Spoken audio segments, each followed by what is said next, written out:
Et mes deux invités du jour sont aujourd'hui Didier Sarciat, maire de Saubus, et Yvon Loubel, qui est conseiller responsable à la culture.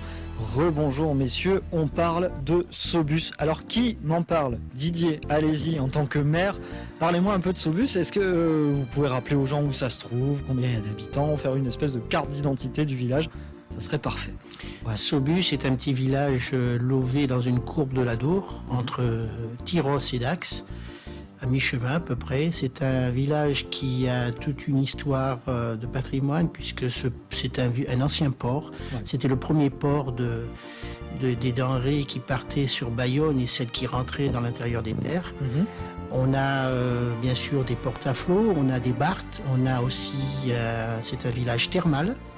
Et on a aussi une population très active et qui est très vivante. Une école de 120 élèves, ouais. Donc un village assez jeune, mais également avec des seniors, ouais, qui sont toute notre mémoire, bien sûr, et qui participent très efficacement à la vie du village également. Ouais, on parle de l'école, vous m'avez dit 120 élèves, c'est sur le premier cycle, donc de la petite section jusqu'en CM2, c'est ça? Tout à fait, oui, les Cigognes. Ok.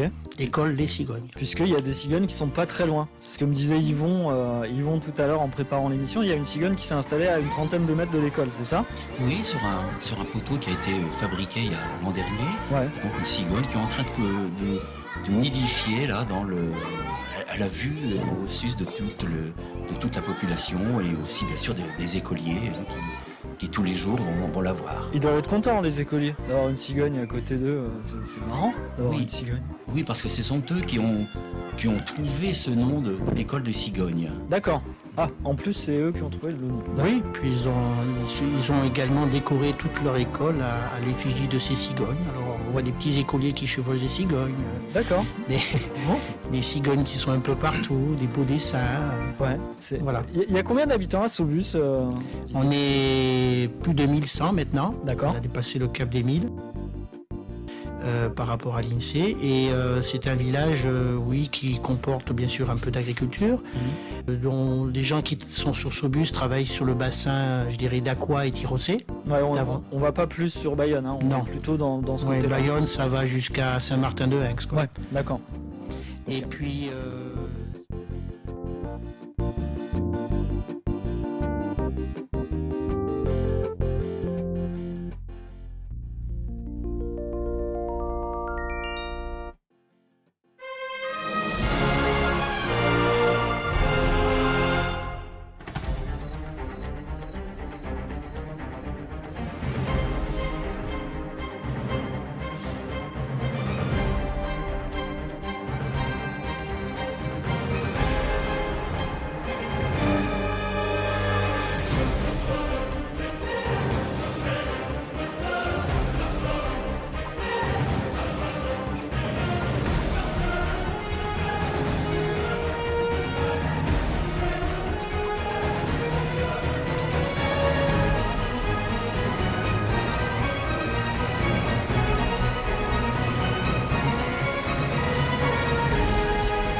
Le troisième âge également organise un voyage qui va aller rencontrer notre partenaire. Alors un partenaire qui est un peu un partenaire prestigieux à mon sens, c'est Albaola, qui est une association qui est en train de construire un baleinier à Pasaia en Espagne. Et Chabi, son président, a pris donc connaissance de notre récupération d'une gabarre de l'époque, de gabarre de l'Adour qui s'appelle Bayoun, qui avait été construite à Bayonne, qui a été récupérée donc à Guiche par Sobus, qui a été remontée en aval de l'Adour donc jusqu'à Sobus. C'est maintenant son port d'attache. On voudrait la rénover et la remettre sur le fleuve pour le partage de tous. Et Chabi, donc le président de cette association Albaola, à Pasaia, nous propose de la rénover et d'être présent dans 2 ans, 2 ans et demi, à l'inauguration de ce fameux baleinier, le San Juan, à Pasaia. C'est un beau projet et le chantier donc s'installe sur Sobus, sur les quais de Sobus. Okay. Et vous avez surtout un calendrier qui est... alors, est-ce que c'est dû à monsieur le maire ou au conseil municipal en place, ou est-ce que ça a toujours été le cas à Sobus? Mais vous avez énormément d'événements qui se passent à Sobus.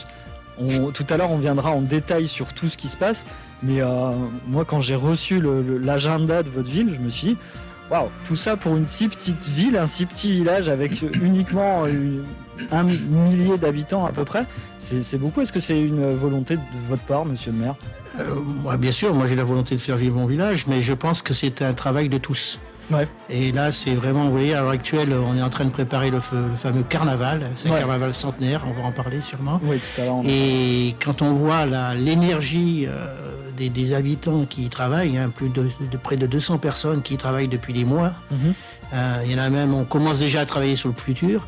Je trouve ça exceptionnel. Et puis il n'y a pas que ça, parce que on a les enfants de l'école qui y participent, on a les enfants qui participent à une cérémonie d'anciens combattants. Enfin, il y a vraiment une synergie, une ambiance. Et nos fêtes sont très conviviales, très familiales. Et c'est, je pense, le travail de tous. La mutualisation de tous, l'entente entre tout le monde. Et c'est vrai, comme tout ça, il faut l'orchestrer, c'est vrai, mais on a vraiment des personnalités et puis des habitants qui jouent vraiment le jeu. C'est ça. Il y a un tissu associatif qui est vraiment extraordinaire sur Sobus. Il y a combien d'associations d'ailleurs? On n'en a pas parlé en préparant l'émission. Vous savez à peu près? Je crois que c'est une dizaine, je crois. Oui, sur la tête dans ces eaux-là, on doit être à la 12e, oui. Oui, peut-être 12. Mais c'est des associations, elles ont toutes un réseau page Facebook, elles travaillent au niveau de la communication. Et surtout, ce qui est important, c'est qu'elles se relient entre elles.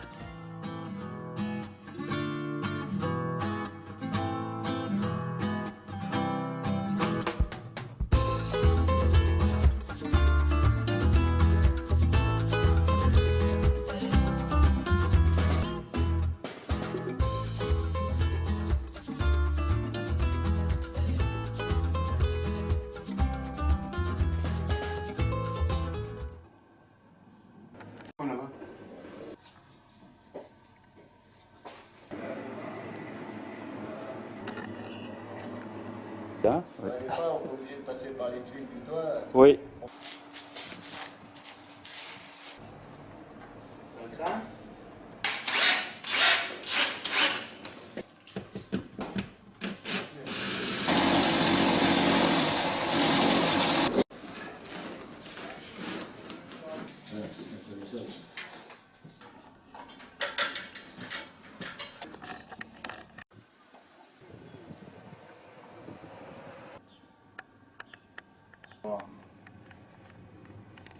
Là, je suis en gros, je suis arrivé au... C'est bon.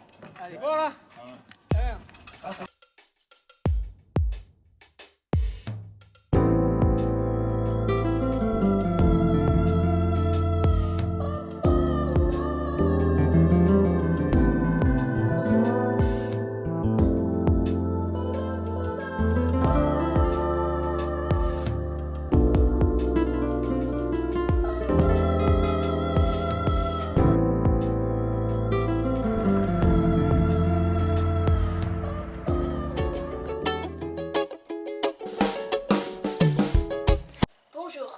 les délégués environnement 2018-2019 de l'école des Cigognes de Saubus.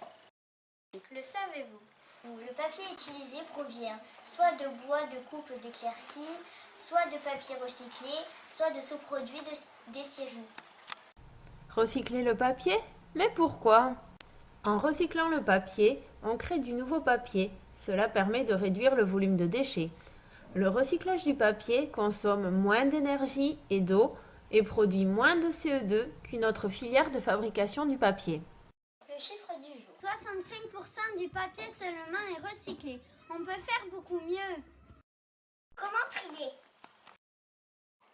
Enveloppe, conteneur papier. Essuie-tout, poubelle classique. Publicité, conteneur papier. Journaux et magazines, poubelle classique. Non, Conteneur papier. Mouchoir, poubelle classique. Papier de bonbons, poubelle classique. Feuille de brouillon, conteneur papier. Photo, poubelle classique. Tiens, et si je jetais mon cahier à la poubelle papier? Je sais que maîtresse ne serait pas contente, mais bon. Mais non, attention, il faudrait enlever la couverture en plastique et la mettre dans la poubelle classique. Voilà. Et voilà. Et voilà.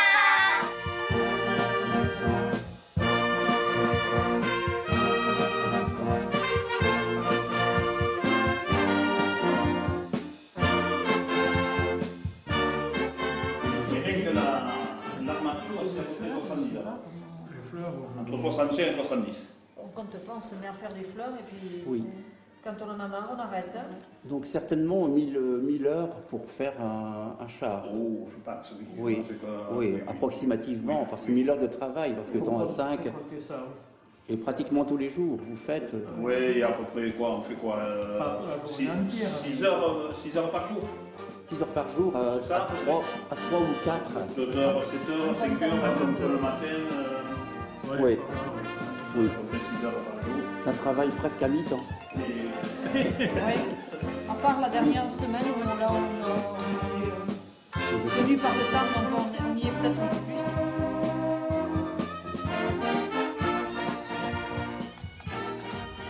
C'est le fameux carnaval. Alors parlez-moi un peu de ce carnaval qui est alors centenaire, on le rappelle. C'est une grosse alchimie dans le village, tout le monde s'y met, tout le monde met de la main à la pâte.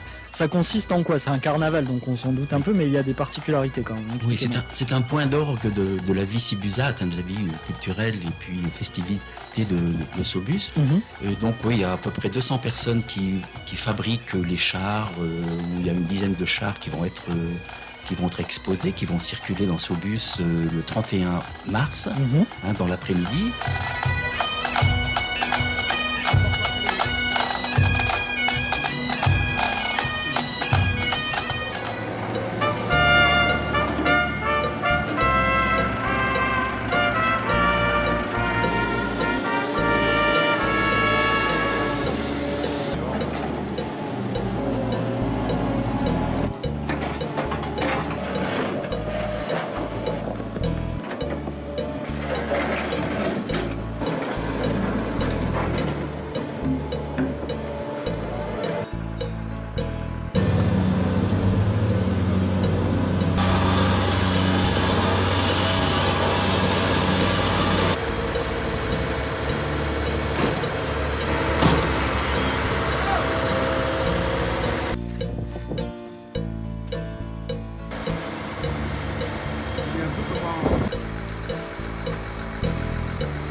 Lemaire, je suis architecte du patrimoine au sein de l'agence Aedificio, qui a été fondée par Stéphane Béraud, architecte du patrimoine.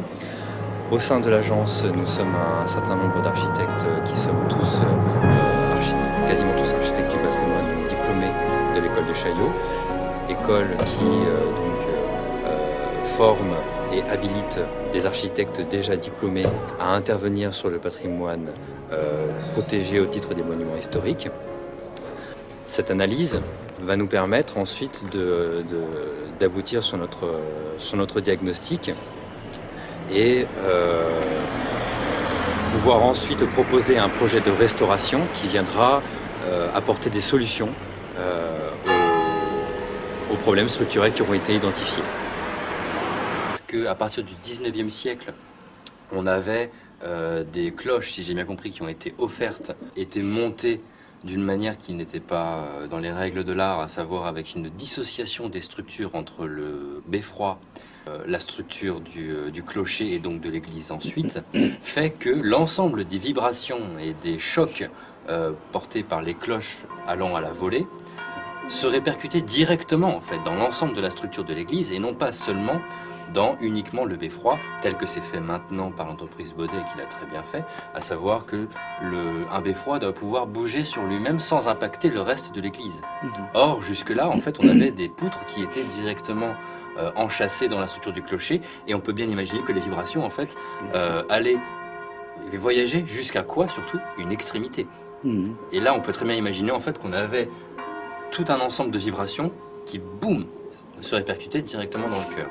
Il y avait environ 7 tonnes de poussée quand les cloches tintaient. Ce qui est loin d'être négligeable en fait, surtout pour en fait des murs qui, si j'ai bien calculé là, font environ entre 70 et 175 cm d'épaisseur, ce qui n'est pas vraiment énorme en fait pour un mur qui doit soutenir des voûtes, une charpente, une couverture et en plus des vibrations venant du clocher.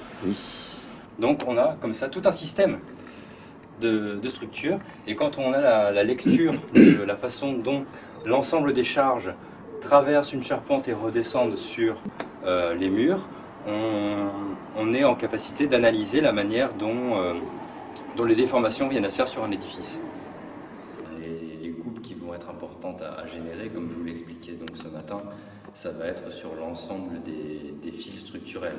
On va en avoir une par exemple sur la colonne qui est là, on va en avoir une sur la colonne qui est ici, puis une sur la colonne là, et enfin une sur la colonne là-bas. On va en avoir 1, 2, 3, 4, voilà, 5 ou 6 coupes différentes qui vont nous permettre de voir les déformations à la fois intérieures et extérieures des parements, et donc là de voir de quelle manière est-ce que la poussée générée par les voûtes impacte les murs les murs gouttereaux, enfin les murs qui sont sur les extérieurs.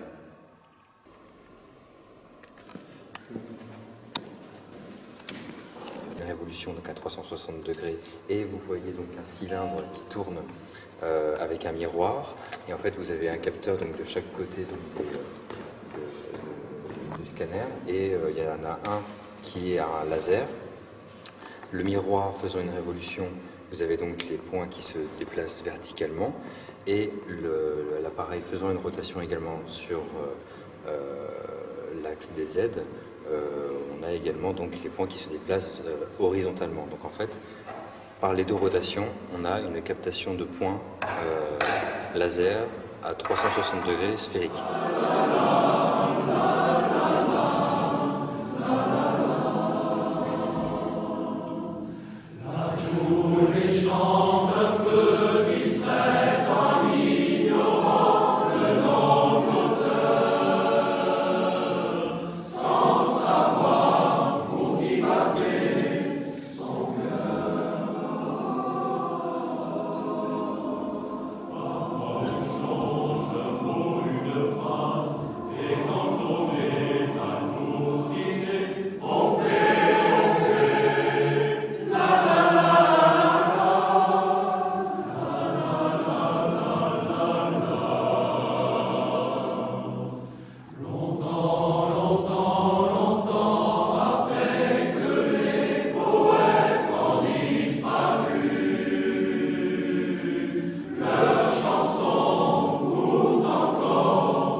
avec de l'énergie, du bénévolat, parce qu'on a une association Sainte-Thérèse qui s'occupe du patrimoine et qui s'en occupe très bien. Elle a d'ailleurs récolté, et c'est beau pour une commune, en 2 ans, elle a récolté près de 28 000 euros de subscription. Ouais. C'est magnifique et j'espère que qu'on continuera et qu'on pourra sauver ce patrimoine qui est essentiel parce qu'elle est culturelle également, cette église. C'est ça. Beaucoup de concerts s'y passent. Ouais. Et à l'heure actuelle, bien sûr, elle est fermée temporairement puisqu'on ne peut pas l'ouvrir au public continuellement. Donc on l'ouvre ponctuellement sur certaines manifestations, mais tout en la surveillant de très près. Ok.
Rendre gloire à Dieu, créateur de toutes choses, pour la création que tu as voulu bonne et que tu as destinée au bien de l'homme. Béni sois-tu, Seigneur. Pour l'homme, tu lui as fait à ton image, en lui confiant la tâche d'achever ton ouvrage. Béni sois-tu, Seigneur. Pour ce bateau, où se manifeste l'intelligence et l'ingéniosité de l'homme, béni sois-tu, Seigneur, pour les efforts, la collaboration et l'amitié dont ce bateau a été et sera la cause ou l'occasion. Béni sois-tu, Seigneur, pour que, malgré les tempêtes, l'Église avance avec confiance vers le port du salut éternel. Béni sois-tu, Seigneur.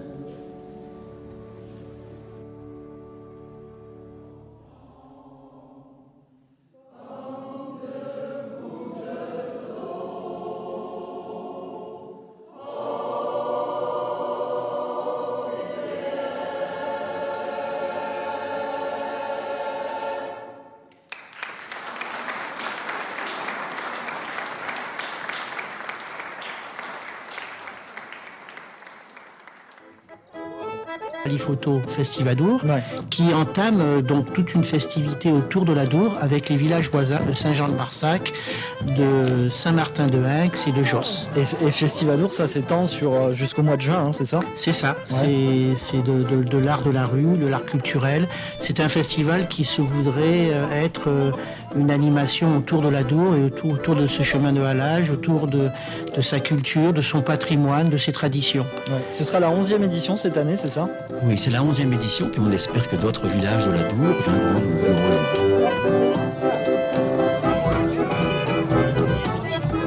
8 juin, il y aura un départ de la randonnée des Trois-Rivières. Alors ça, c'est de l'aviron, c'est ça? Oui, c'est de l'aviron, mais ça fait partie aussi de Festivadour. Aussi, ouais, effectivement. C'est magnifique, oui. C'est des dizaines et dizaines d'avirons qui arrivent de Bayonne, de partout, et qui vont faire les Trois-Rivières. Ils partent de Sobus. C'est un magnifique spectacle. D'accord. 150 rameurs environ de plusieurs pays. Ouais. Donc ils démarrent de Sobus, voilà, donc avec des festivités qui vont être accompagnées lors de leur départ. Ok.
Pourquoi ce bus a été choisi Pour la localisation au bord de la Dour, qui est idyllique et vraiment très joli et très beau. Donc c'est aussi un cadre intéressant pour sensibiliser tous les citoyens que nous sommes à la protection de l'environnement.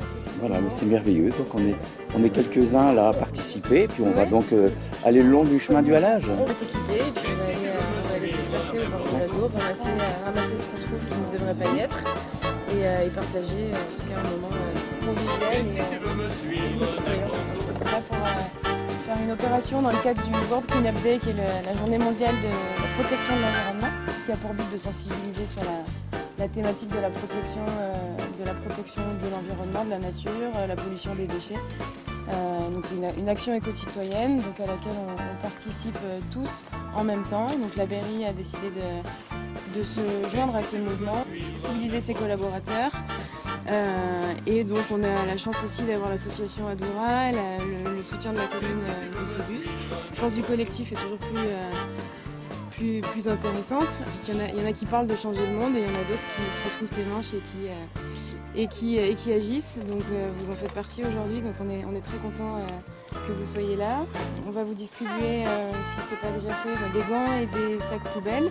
Et l'idée c'est de partir un peu plus d'une heure, se répartir le long du chemin de halage en amont, en aval. Et l'idée c'est de ramasser les déchets qu'on trouvera par terre, qui ne devraient pas y être. Et après on se réunira tous ici, donc on peut se donner un point de ralliement vers 11h45 ici.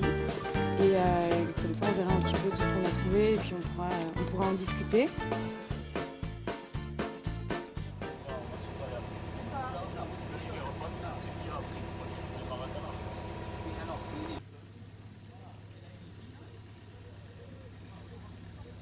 Là, tu as une brosse, donc la baisser un peu.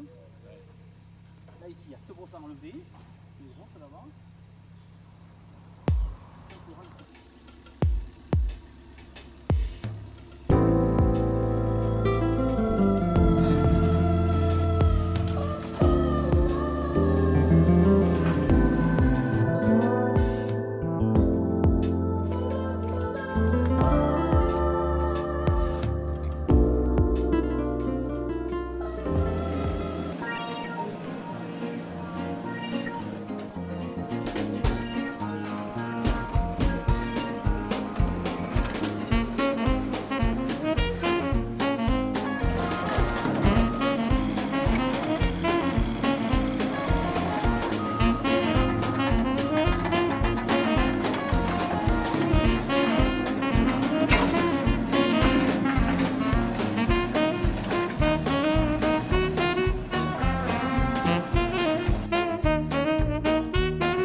Il y a aussi la nouvelle mairie. Et la nouvelle mairie, alors oui, c'était un projet qui va voir le jour donc également sur fin 2019. On a remis en accessibilité un bâtiment magnifique qui était donc l'asile des Jaubert, l'asile des Sœurs de la Charité, qui avait été donc construit par Madame Eugénie des Jaubert pour les femmes esseulées de Saubus et les enfants. Et bon, il s'est turlé un peu, il était un peu à l'abandon, et on s'est mis à le rénover complètement. Et bien sûr, le sous-bâtiment va être consacré à 60% aux associations et à 40% à une nouvelle mairie.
Le portail, oui, vous le faites avec d'anciennes pierres, c'est ça, hein? Oui, alors on a pu reconstituer le portail en lui-même parce qu'on a dû le défaire entièrement parce qu'il était de guingois malade, et donc on l'a recellé et reconstruit. Puis on a également fait tout un muret de pierre, de taille, et grâce au terrassement et à cet empirement d'un magnifique mur qui est en train d'être fait, on a cette accessibilité directe et la mise en valeur du bâtiment. D'accord.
Saubus chercher la femme, c'est Madame Eugénie Desjobert, une dame qui est venue de loin, de Suisse. Elle a suivi son frère qui avait acheté la maison de Belvédère.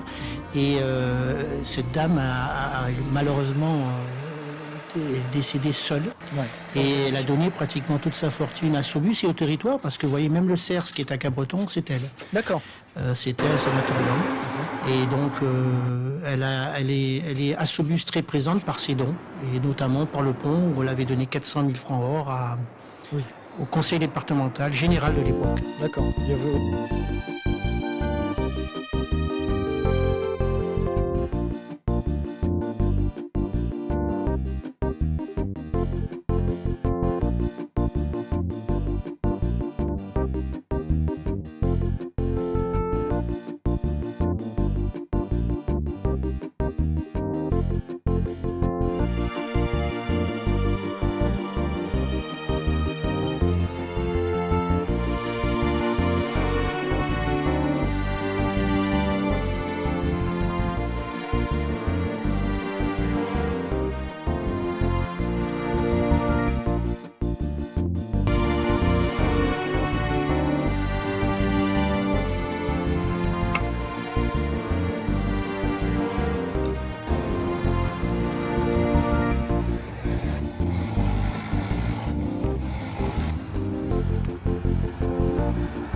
Encore beaucoup de spectacles. Le spectacle continue.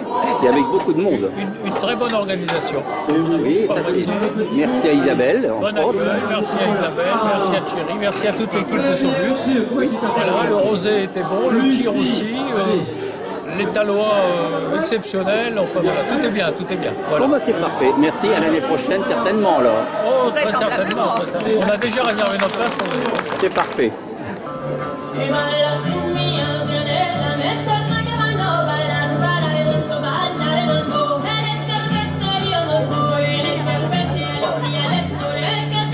De l'arbre à canet de la Lune. Cet arbre donc poussait sur la Lune depuis un bon million d'années.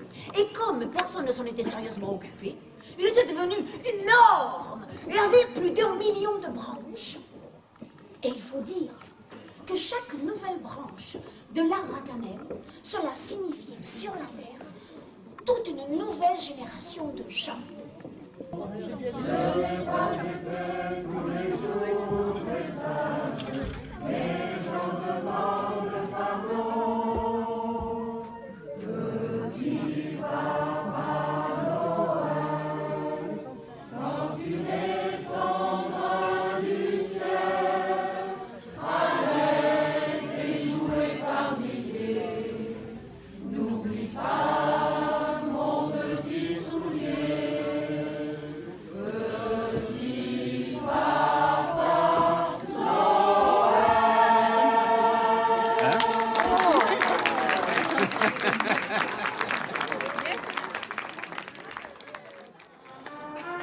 Thank